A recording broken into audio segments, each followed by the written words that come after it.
so high. Okay, so given the developments of Filipino theater, what can you say about it? Specifically with this new production of Tangalang Pilipino, Balag at Angod.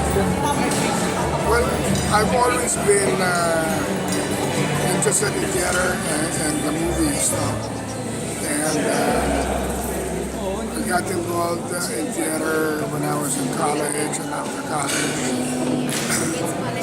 But this particular play is interesting because it's about somebody who's in another form of life. And yet we have assembled a lot of talents from not just from theater but also in music, set design. So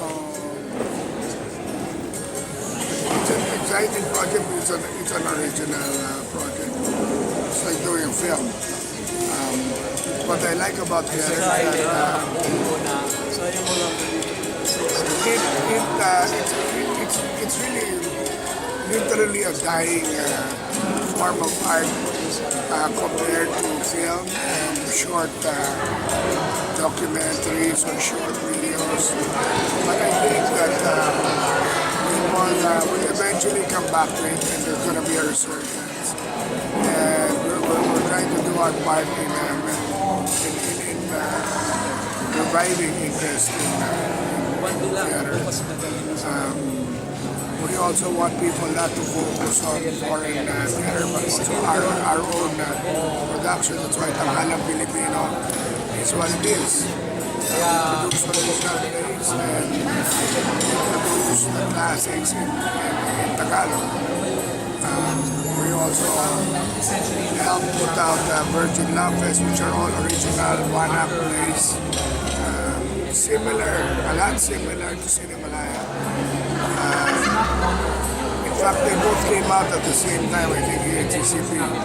The year that Cinemalaya was launched was the year Virgin Love Fest was launched. So those two media, two forms of media, I'm very interested. You mentioned before that you were active in theater. What was your first? I was not really active. I was interested. Interested, rather. Yeah. Never acted, and I was fortunate to have been Barretto, Rolando Dino, and Nick Johnson to be my professors in college, and so. Especially Rolando, he's a very strong influence in my humanities side. So from then on,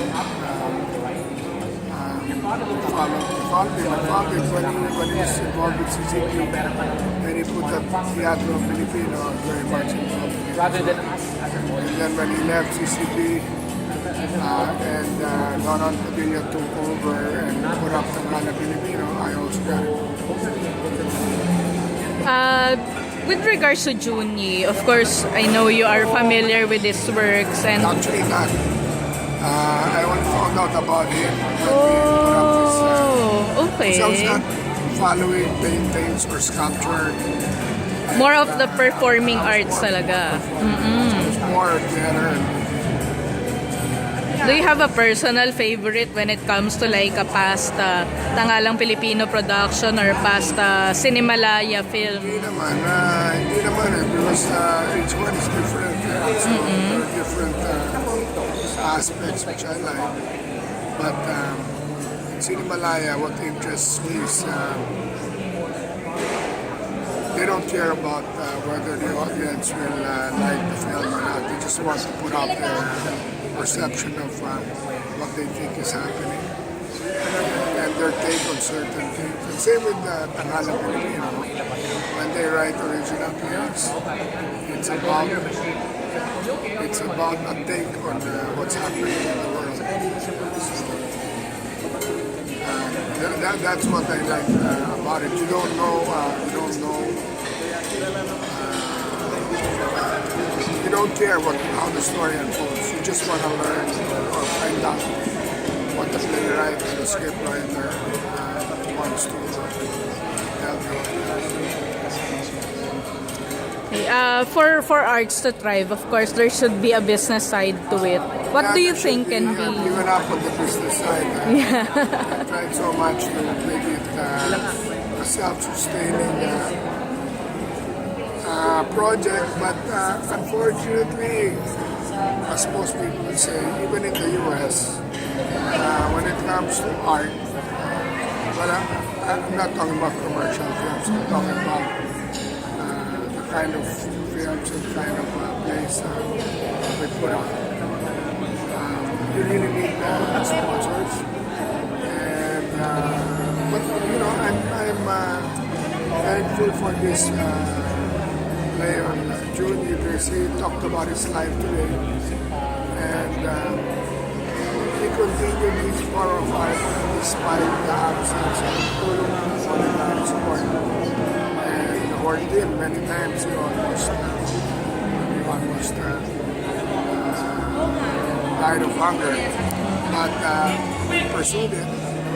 And so my take on that is, you know, do whatever I can for theater and for film, whether it makes money or not. Just do whatever we have to do to bring out this art form. And for as long as I'm happy about what I'm doing, that's all that's important.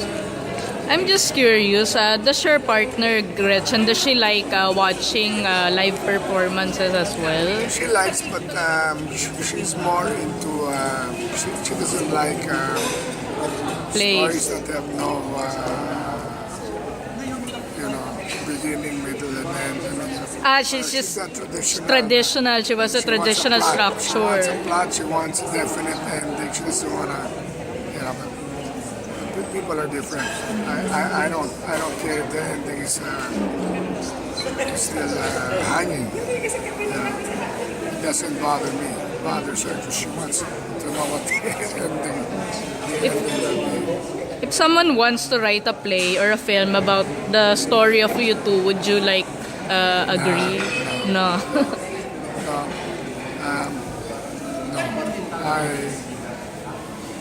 You know, nobody's indispensable here in this world. So, you just do what you have to do, and for as long as it's important to you, then that's all that matters. And in the end, it's just your relationship with the people around you, and what you think you're good at doing.